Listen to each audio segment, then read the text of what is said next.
Hey there, this is Mark, and this is the podcast called Fierce Encouragement, and I'm doing a simultaneous audio recording and video recording again. Going to post this on YouTube, but also make sure I get this up to my private podcast.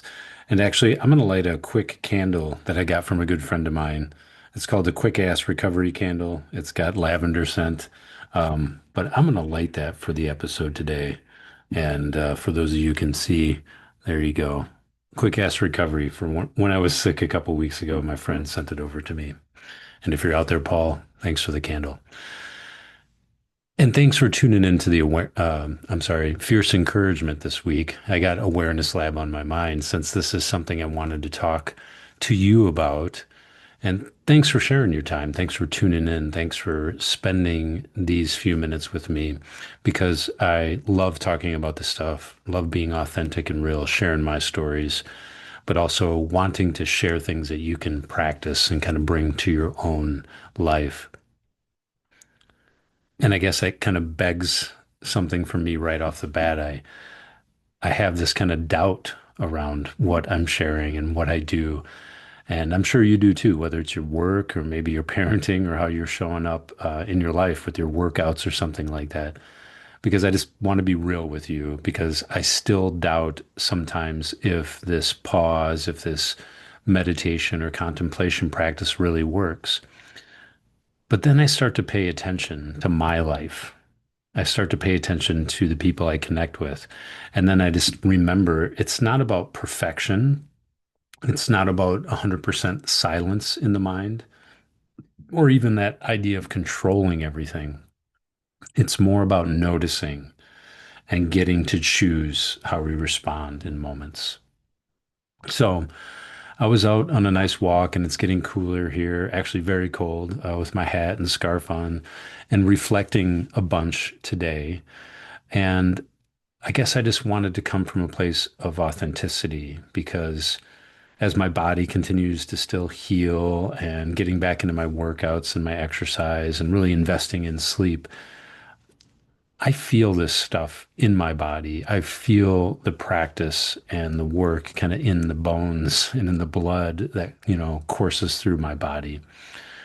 And I think just to be transparent and fully open, sometimes even as a coach, I wonder, does this really help? I had a great conversation with my buddy Paul this morning, and one thing that he said really woke me up and kind of maybe reframed some of those doubts. Would a priest say those same things to themselves, like, "Oh, I'll do, my best today, and serve God and serve my congregation"? Would a therapist or a counselor kind of have that attitude? Oh, I'm kind of doubting what I'm doing. Would a monk who's going on a long retreat, maybe a 3-year retreat, and going deep into studying the mind, would they kind of have those kind of bubbling doubts? Not really. I'm sure they do. Somebody taking those oaths of faith obviously go through that dark night of the soul, if you will. But for the most part, they have really deep conviction. They have a really deep purpose in the sense that they're serving and they're connecting it to their faith and their deeper mission in life, if you will. And yet, in my own experience as a coach, sometimes I get caught up in that appearance that I'm, out there like selling something that people don't want. But honestly, it's not like that. And I can look back at the hundreds of uh, conversations I've had and the thousands of hours I've practiced and learned and connected with people. And 9 times out of 10, my clients and the people I connect with, they say yes. They say yes, this works. And they feel it in their bones and in their blood and in those difficult moments in their life. So this work, while it is something that a lot of people get scared of because it is challenging work, it's something that does work. And I guess I want to normalize that struggle, right? It is very difficult. to practice a pause. It is hard to sit and stay, not just for our dogs or our pets, but for ourselves. It's hard to notice our mind and that flavor, that energy of our mind stream. It's hard to familiarize ourselves with that. And it really doesn't mean that you're doing anything wrong because it's hard and difficult and stressful at times to practice this. But it does mean one thing. It does mean you are paying attention. I've had people in my awareness lab, which is a small group, a monthly group that we meet up and practice together and share some teachings and connect. But they've reached out to me, one to one and saying that they're forgetting to practice. They're feeling guilty about not listening to some of the live sessions. And they use some of the words like fall off or I have too many plates kind of spinning around. That guilt, that shame kind of comes to the surface. And I think even people like myself, who I've been meditating for years, we all go through that. It's normal to have that like want to just kind of forget it and just kind of have the results without the effort. And it's normal to like maybe want our minds just to turn off and have it be a natural habit. We want our kind of meditation to be a blank mind, you know? We want it to be 100% still, settled and perfect. But I want to normalize this chaos. I want to normalize the movement of the mind. I want to say that it is completely natural when we feel that our mind is being loud or sleepy or active, or we just don't feel like quote unquote practicing. If you sit for 10 minutes and realize that your mind never stopped racing, that's not failure. That's awareness. When that bell goes off at the end, and instead of guilt and shame or hating it, normalize it. That's awareness that you feel right in that moment that bell rings, right at the moment when it's over. Celebrate that. I think there's something really powerful here, and I kind of wanted to tie it back to my own personal story. So, about 15 years ago, when I was really struggling mentally and really depressed and had a lot of ups and downs, like a roller coaster in life, um, I started working with a group and they were doing some Zen training and doing a thing called a koan. It's Koan, but they have these questions that you ask yourself. And this is maybe something you can practice if you're just starting out. They'll ask, they'll say like, obviously settle, watch your mind, get, kind of normalize yourself with the breath or just settle yourself with the breath. And then when you feel that movement of the mind, ask yourself a question that's almost unanswerable. Like, what was your face like before you were born? Or the one I used a lot was, what's the sound of one hand clapping? So when you do that, like you feel that movement of the mind, you start thinking about the bills, or you get frustrated at the kids, or all those things that come up in our mind. You just ask really quick, what's the sound of one hand clapping? And honestly, when I practiced this about 15 years ago, that was the first time I felt that gap or that space come in between my active thinking and then that settled mind, that space, that relaxed space. And it was almost scary in a sense to feel that gap between thoughts because it's unfamiliar for a lot of us. And it was enjoyable after a while, but then I started to chase that silence of the mind, right? I think this is also something we can fall into a mistake or kind of a wrong view, if you will. We start to chase that, I need to be 100% like that. That's a myth. Meditation isn't about zoning out. It's more about working with your mind when it's at its most honest and sometimes wild. Keep that in mind. Maybe use that koan practice. You can actually look it up, Koan. and come up with some of your own questions that are unanswerable. What's the sound of one hand clapping? What was my face like before I was born? And then use these koans in short practices. Watch that moving mind and ask those questions to yourself repeatedly. Sometimes it will take a long while, but when you feel that gap, when you feel that space kind of just pop in there for a few seconds, actually gives me goosebumps and excitement now remembering I was astonished that there was that space. And sometimes we just need to kind of practice and bring that space up a little bit more in our lives.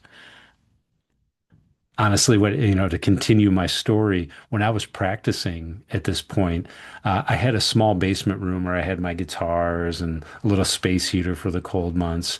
I had a cushion my wife made for me out of buckwheat hulls, and I was really proud of it.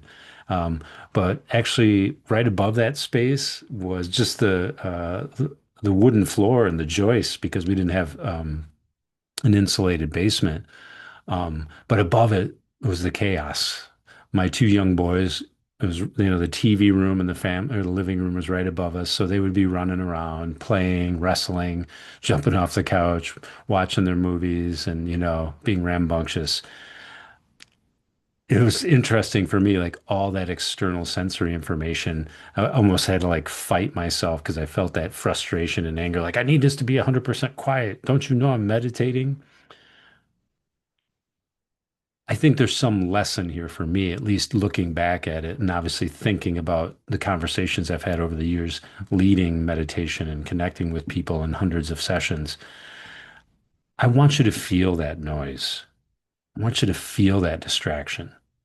I want you to feel that kind of that real life activity and that pressure of trying to remain still. We can kind of have a joyful curiosity about that, measure our expectations, if you will, and not let need it to be perfect. Let it be as it is. Because even if we go to a meditation retreat like I've done many times, we still, somebody's moving next to us or we hear, traffic outside. There's no such thing as a completely 100% quiet. And there's really no such thing as a distraction-free life. There's only a mind that learns to meet it differently, learns to approach those distractions and that external stimulation, or even the internal emotions and feelings that come up.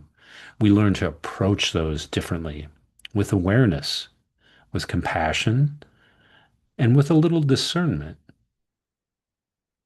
and grace and openness.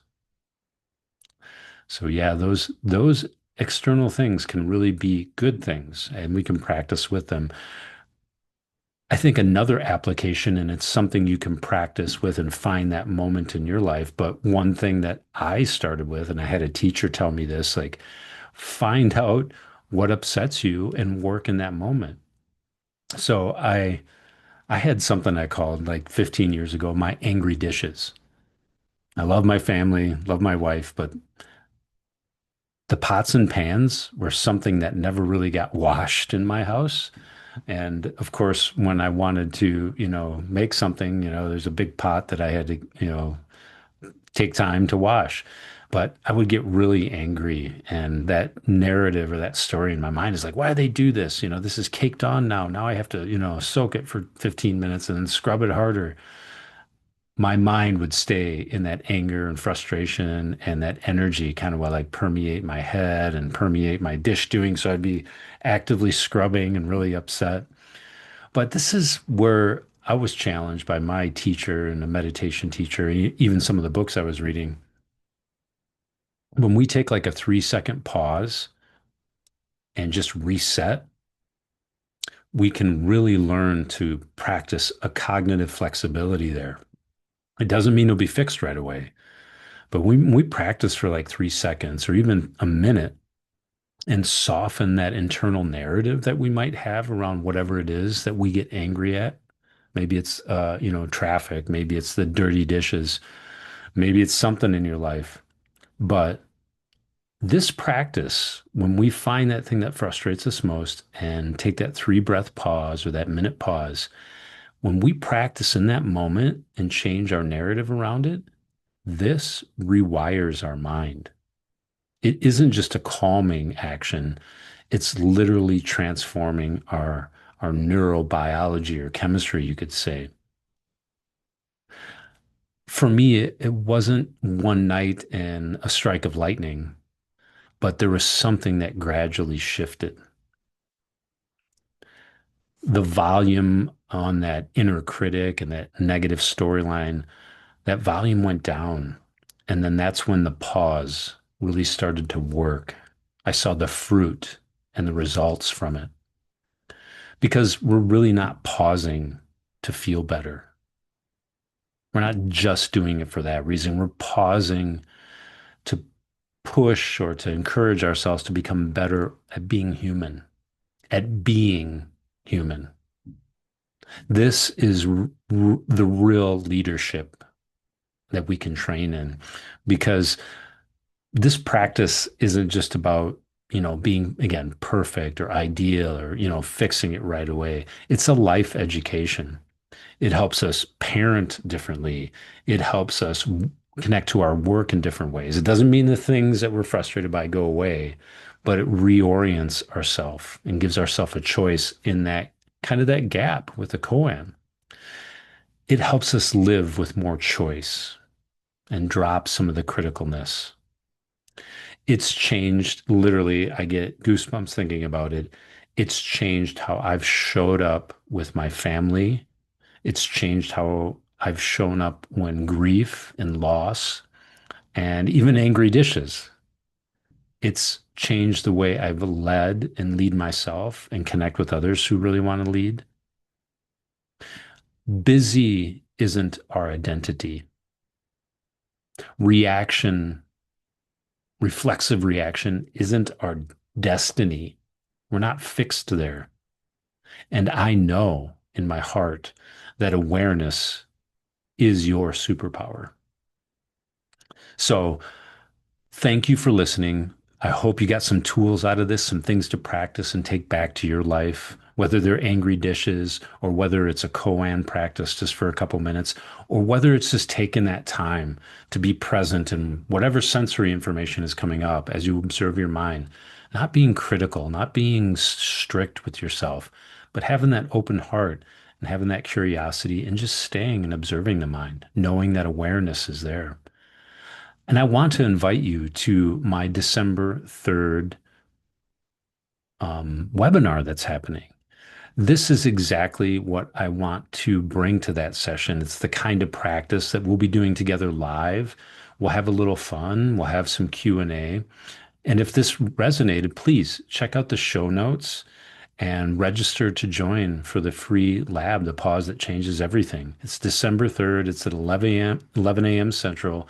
It'll be recorded. So if you can't make it live, please still sign up and I'll send you a recording afterwards, along with some bonus materials, some journaling prompts, and some invitations, because I think pausing and breathing and practicing together, it's something that we all crave.